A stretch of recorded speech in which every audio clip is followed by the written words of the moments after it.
Welcome back to my YouTube channel. My dear student, मैं आपको जो है जो 10th क्लास के बच्चे हैं उसको ध्यान में रख करके मैथ का जो है सारे चैप्टर्स का मैं क्वेश्चन अरेंज कर रहा हूँ, थ्योरी बता रहा हूँ। इससे आपका सारा ऑब्जेक्टिव, जितने भी ऑब्जेक्टिव क्वेश्चंस होगा वो सारे क्वेश्चंस कवर हो जाएंगे, 100% कवर होंगे। मैं 2 चैप्टर का बनाकर डाल चुका हूँ अपने यूट्यूब पे, और आज जो है तीसरा चैप्टर पे हम डिस्कस करेंगे। और एक एक चैप्टर करके लास्ट में जो है सभी चैप्टर को मिला करके मैं सारे ऑब्जेक्टिव पर फोकस करूँगा। और मैं पूर्ण विश्वास के साथ कहता हूं कि आप मेरा जो वीडियो है उसको शुरू से लास्ट तक देखें और सारे के सारे क्वेश्चंस मेरे वीडियो से रहेंगे। तो आइए बिना समय गंवाए जो है हम स्टार्ट करते हैं। और आज का जो टॉपिक्स है उसका नाम है दो चर वाला रैखिक समीकरण युग्म। दो चर वाला रैखिक समीकरण युग्म होता क्या है, थोड़ा इसको ध्यान देंगे आप। यहाँ पे लिखा हुआ है दो चर। पहले चर समझिए क्या होता है। सिंपल भाषा में कहा जाए तो X Y Z P Q R जो होता है, जिसको हम ABCD कहते हैं, उसको यानी जो वैरी करता हो उसको हम चर कहते हैं, जैसे एक्स वाई जेड। और दो चर का मतलब हुआ कि दो चर उसमें शामिल होगा।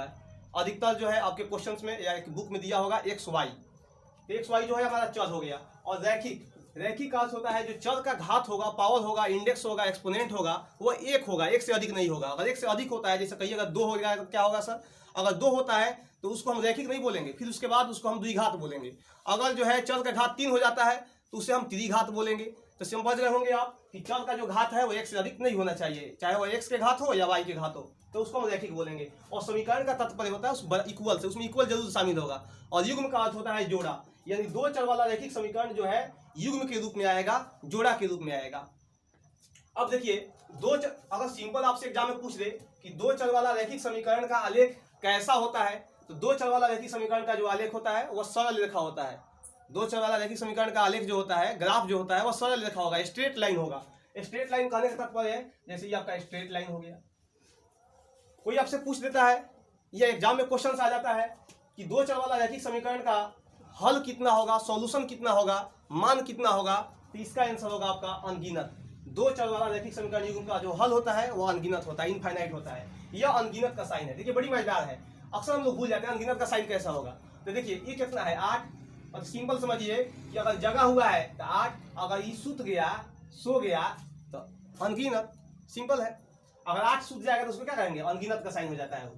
चलिए ठीक है, यहाँ तक तो आपको समझ में आ रहा होगा। उसके बाद आगे देखते हैं हम कि जब युग्म होगा तब किस तरह की स्थिति पैदा होगा। देखिए लेकिन दो चर वाला रैखिक समीकरण जो है, दो चर वाला रैखिक समीकरण जो युग्म के फॉर्म में आता है, जोड़ा के फॉर्म में आता है, उस समय जो है हल की स्थिति 3 तरह से हो जाती है। 3 तरह से हल की स्थिति हो सकती है। एक पहला स्थिति आप देखिए, पहला स्थिति में जो है आप एक हल हो सकता है। दूसरी स्थिति देखिए, दूसरी स्थिति में अनगिनत हल हो सकता है। और तीसरी स्थिति में कोई हल नहीं, यानी शून्य हल हो सकता है। अब आप ध्यान देंगे कि दो चर वाला रैखिक समीकरण युग्म जो होता है, जैसे a1x b1y + c1, यहाँ लिखे हैं a2x + b2y + c2, ये एक मानक रूप है। देखिए इसमें आपको घबराने की जरूरत नहीं है। जैसे मान लीजिए कि दे दिया हुआ है 4x + 3y = 5, समीकरण 1, और यहाँ दे दिया 5x - 3y = 6, समीकरण 2। इसमें आपसे कोई पूछ देता है a1 b1 c1 ये है क्या, तो यही है a1, यही है b1 और ये है c1। इसमें देखिए दूसरा समीकरण में इसको a1 b1 c1 नहीं बोलेंगे, इसमें a2 b2 c2 बोलेंगे। ये हो गया a2, ये हो गया b2, -3 हो गया b2, और 6 हो गया c2। एक चीज ध्यान रखेंगे, जो c1 c2 होता है, या तो c1 c2 दोनों LHS की तरफ होना चाहिए या दोनों RHS की तरफ होना चाहिए। ऐसा नहीं कि c1 LHS की तरफ है और c2 जो है RHS की तरफ है, तो वहां पे आपसे गलती हो जाएगी। तो ध्यान रखना है कि जो आपका c1 c2 है, या तो दोनों RHS की तरफ होना चाहिए या दोनों LHS की तरफ होना चाहिए।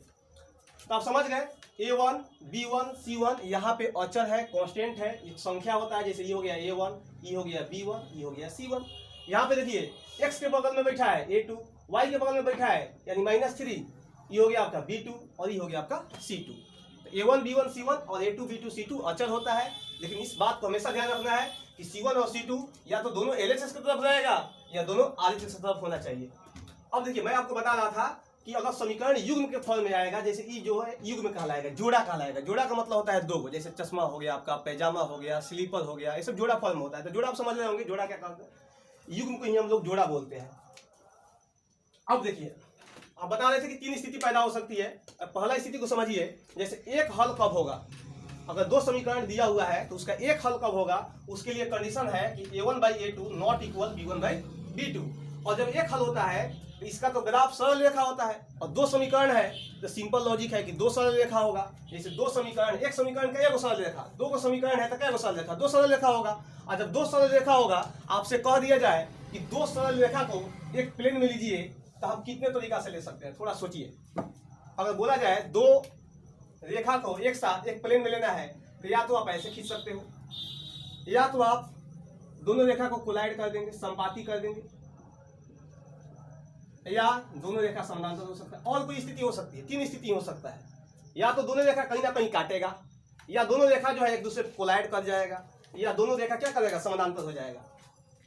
अब देखिए कि एक हल जो है जब काटेगा, जब दोनों आलेख काटता है, समझिए ना कि यहाँ पे छेद कर दिया, यानी इसको हम कहेंगे प्रतिच्छेदी रेखा। क्या कहेंगे, प्रतिच्छेदी रेखा।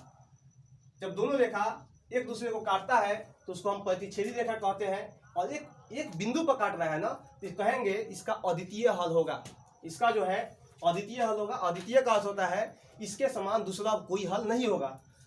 अच्छा ये बताइए कि ये जो है एक दूसरे को काट रहा है, इसको सिंपल भाषा में समझिए कि मान लीजिए गले मिल रहा है, तो जो गले मिलता है उसको विरोधी नहीं कहते हैं, जो गले मिलता है उसको अविरोधी कहेंगे, अविरोधी।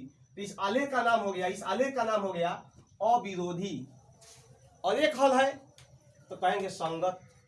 एक हल हो या कितनों हल हो, हल जब होगा तो कहेंगे संगत। जैसे आज इसका संगत है कि नहीं, एक बिंदु पर संगत हो रहा है ना, ऐसे समझिए सिंपल भाषा में। दोनों आलेख एक बिंदु पर काटा, यानी छेद किया एक बिंदु पर, तो प्रतिच्छेदी रेखा का नाम होगा प्रतिच्छेदी रेखा। लेकिन हल का नाम हो जाएगा, इसका हल का नाम हो जाएगा संगत।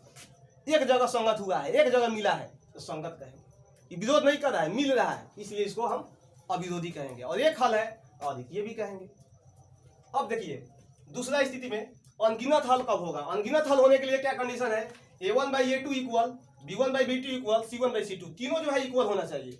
और जब तीनों इक्वल होता है तो उसका जो है ग्राफ, दोनों रेखा जो है एक दूसरे के संपाती हो जाता है। साहब इसको गाती मान लीजिए, संपाती, साहब मान लीजिए गाती, एक दूसरे पर आश्रित हो जाएगा। कब, जब a1/a2 equal b1/b2 equal c1/c2 होगा तब। देखिए संपाती का मतलब हो गया कोलाइड, दोनों रेखा जो है एक दूसरे पर आ गया है। इसको समझिए, ई रेखा जो है इस रेखा के बिना नहीं रह सकता, ऐसे समझिए। चाहे यह रेखा इस रेखा के बिना नहीं रह सकता।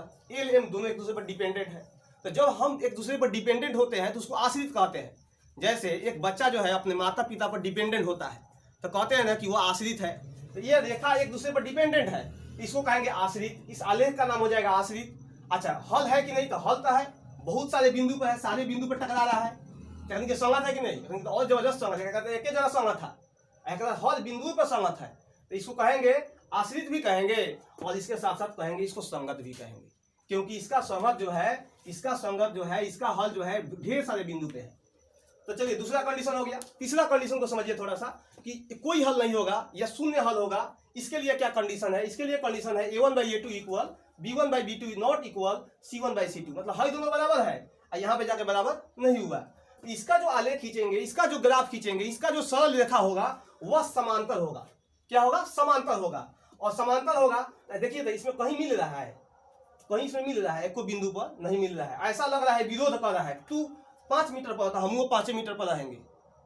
ये रेखा मान लीजिए कि ये रेखा एल है और ये एम है, तो समांतर का मतलब क्या होगा, समांतर का मतलब होता है जितना अंतर पर तू रहा उतने अंतर पर हम भी रहेंगे। अगर हई कहता है कि थोड़ा सा 5 मीटर पर, तो यो कहेगा थोड़ा सा हम हर बिंदु पर 5 मीटर की दूरी पर रहेंगे। तो ये जो है कहीं नहीं मिल रहा है, मतलब ऐसा लग रहा है कि एक दूसरे का विरोध कर रहा है, अपोज कर रहा है, तो इसको कहेंगे, इसका हल जो आलेख होगा, इस आलेख का नाम हो जाएगा विरोधी। अब कहीं अगर संगत नहीं है, अगर कोनो बिंदु पर संगत है नहीं है, इसको कहेंगे असंगत भी कहेंगे। तो देखिए यहाँ पे एक बिंदु पे मिला तो विरोधी, अविरोधी हुआ। यहाँ कहीं नहीं मिल रहा है इसलिए विरोधी हुआ। ऐसा लग रहा है विरोध कर रहा है, अपोज कर रहा है, यह विरोधी हुआ। और इसका कहीं संगत नहीं है, इसलिए इसको असंगत बोलेंगे। अब देखिए प्रश्न यह उठता है कि ऑब्जेक्टिव जो है किस तरह से क्वेश्चंस पूछेगा। तो आइए कुछ क्वेश्चंस देखते हैं हम, क्वेश्चंस के माध्यम से समझेंगे किस तरह से क्वेश्चंस कर सकता है। हाँ स्टूडेंट, तो मैं बता रहा था कि आइए उस जो थ्योरी को हमने देखा, सिद्धांत को देखा, नियम को देखा, उसको कुछ क्वेश्चन के माध्यम से समझते हैं कि कैसे क्वेश्चंस पूछेगा एग्जाम में आपके। तो देखिए जैसे क्वेश्चन एक है कि विरोधी समीकरण के कितने हल होते हैं, तो अभी आपको बताया कि जो विरोध करेगा, तो यही ना विरोध कर रहा है कि जितना दूरी पर तू रहा उतना दूरी पर हम रह, तो ये विरोध कर रहा है कि नहीं। आप ही बताइए, जो विरोध करेगा, विरोधी जो होगा, उसका कितना हल होगा, तो उसका कोई हल नहीं होगा। क्वेश्चन को ऐसे ही पूछ सकता है कि असंगत जो होता है, असंगत जिस आलेख का नाम असंगत होता है उसका कितना हल होता है, तो आंसर हो जाएगा कोई हल नहीं होगा। क्वेश्चन ऐसे भी हो सकता है, इस तरह दे देगा कंडीशन, कह देगा इसका कितना हल होगा, तो आंसर होगा कोई हल नहीं होगा। ऐसा भी हो सकता है कि दो ग्राफ दे दे, आलेख दे दे, और दोनों आलेख समानांतर होगा, कह देगा इसका कितना हल होगा, तो बताइए तो कहीं मिल रहा है, कहीं अगर संगत है, कहीं काट रहा है, नहीं काट रहा है, तो कहेंगे इसका शून्य हल होगा। तो पहला क्वेश्चन आप समझ गए होंगे किस तरह से इसका आंसर देंगे हम लोग। दूसरा क्वेश्चन समझिए, दिया हुआ है समीकरण a1x plus b1y plus c1 equal 0 तथा a2x plus b2y plus c2 equal 0 का अद्वितीय हल होने का क्या शर्त है। तो देखिए अद्वितीय हल, अद्वितीय मतलब अमिश होता है, नहीं द्वितीय माने इसके जैसे दूसरा हो, जिसके समान दूसरा ना हो उसको अद्वितीय कहते हैं। तो देखिए एक बिंदु पर काट रहा है, अब इस बिंदु के जैसा दूसरा बिंदु उसके पास है ही नहीं है, ये अद्वितीय है। तो देखिए अद्वितीय हलों का क्या शर्त है, तो यही शर्त हो जाएगा आपका a1/a2 नॉट इक्वल b1/b2। चार ऑप्शन रहेगा, ये भी रहेगा, ये भी रहेगा, ये भी रहेगा, लेकिन जब क्वेश्चन पूछेगा अद्वितीय हल का क्या होगा कंडीशन, तो इस पर हम लोग टिक करेंगे। चलिए उसके बाद तीसरा क्वेश्चन देखिए, आश्रित समीकरण के कितने हल होते हैं। आश्रित, तो ये शुरू में समझाए, आश्रित मतलब डिपेंडेंट, देख रहे हैं ना, दोनों रेखा एक दूसरे पर आश्रित है। जैसे छोटा बच्चा अपने माता पिता पर डिपेंडेंट होता है और हर जगह रहता है साथ साथ, तो उसी तरह ये रेखा जो है, रेखा एल रेखा एम पर एक दूसरे पर आश्रित है, तो अनेक बिंदु पर मिल रहा है, अनेक बिंदु पर, अनगिनत बिंदु पर, इसका अनगिनत हल है। और आश्रित को हम लोग संगत भी कहेंगे, इसका संगत हर बिंदु पर है। तो देखिए आश्रित समीकरण के कितने हल होते हैं, तो देखिए स्पष्ट है कि आश्रित समीकरण के अनगिनत हल होते हैं। अनगिनत हल का क्या तात्पर्य है, अनगिनत हल का तात्पर्य है ये कई जगह भेंट हो रहा है, तो अनगिनत जगह भेंट हो रहा है तो कहेंगे अनगिनत हल है। हाँ अगर कोई पूछ देगा कि अद्वितीय हल, इसका अद्वितीय कितना हल होगा, तो कहेंगे एक। अब देखिए के किस मान के लिए kx प्लस 3y इक्वल 6, देखिए इसको समझिए थोड़ा सा, कि कह रहा है के किस मान के लिए kx plus 3y equal to 6 5x plus y equal to 8 का एक अद्वितीय हल होगा। तो अद्वितीय हल के कंडीशन आपने क्या देखा, अद्वितीय हल का कंडीशन देख रहा है a1/a2 नॉट इक्वल b1/b2, यह अद्वितीय हल का यानी अविरोधी हल का कंडीशन है, शर्त है। यहाँ पे क्वेश्चन कर दिया है कि kx plus 3y equal to 6 अब 5x plus y equal to 8 का अद्वितीय हल कब होगा, के का मान के किस मान के लिए अद्वितीय हल होगा। तो यहाँ पे देखिए a1 क्या है, तो इसको कहेंगे a1, इसको कहेंगे b1, इसको कहेंगे c1, इसमें इसको कहेंगे a2, यहाँ पे कुछ नहीं है तो एक है, ये हो जाएगा b2, ये हो जाएगा c2, तो a1 हो गया k, a2 हो गया 5, ये 2 कहेगा तो दूसरा में देखिएगा, 1 कहेगा तो इधर देखिएगा, नॉट इक्वल b1, तो b1 कितना हो जाएगा 3, और देखिए यहाँ पे b2 कितना हो जाएगा आपका 1, तो यहाँ पे लिखेंगे के नॉट इक्वल, ये 5 यहाँ डिवाइड में इधर जा रहा है तो हो जाएगा मल्टीप्लाई में, तो 5 3 जा 15 15, तो के का मान यदि 15 नहीं रहे, के नॉट इक्वल टू 15 के लिए इसका मान जो है अद्वितीय होगा, अद्वितीय हल होगा। चलिए अगला क्वेश्चन देखिए, रैखिक समीकरण का घात कितना होता है, ऐसा क्वेश्चन पूछता है अक्सर, अब की बात जरूर पूछेगा कि रैखिक समीकरण का घात कितना। शुरू में ही बताया है कि रैखिक का अर्थ होता है चल का घात एक से अधिक नहीं होना चाहिए, चल का घात जब एक होगा तो उसको रैखिक बोलेंगे। तो पूछ रहा है रैखिक समीकरण का घात कितना होगा, तो कहेंगे एक होगा। अब देखिए अगला क्वेश्चन, दो चर वाला रैखिक समीकरण का आलेख क्या होता है। दो चर वाला रैखिक समीकरण का, देखिए युग्म का बात नहीं कर रहा है, यहाँ पे आप कंफ्यूज मत कर जाइएगा। दो चर वाला रैखिक समीकरण का आलेख क्या होता है, युग्म का बात कर नहीं रहा है। आपको मैं बोर्ड पे लिख दिया था, बताया था शुरू में ही कि दो चर वाला रैखिक समीकरण का आलेख जो होता है वह सरल रेखा होता है, लेकिन जब युग्म होगा तो 2 गो सरल रेखा आएगा, 3 गो कंडीशन होगा। लेकिन यहाँ पे युग्म नहीं कर रहा है, सीधे कर रहा है कि दो चर वाला रैखिक समीकरण का आलेख क्या होता है, तो कहेंगे सरल रेखा होता है। अब अगला क्वेश्चन देखिए, जैसे दे देगा इस तरह से 2x plus 3y equal to 8, 4x plus 6y equal to 7 के कितने हल होंगे, इसका हल कितना होगा, बिना ग्राफ खींचे बिना सॉल्यूशन के आपको बताना है कितना हल होगा।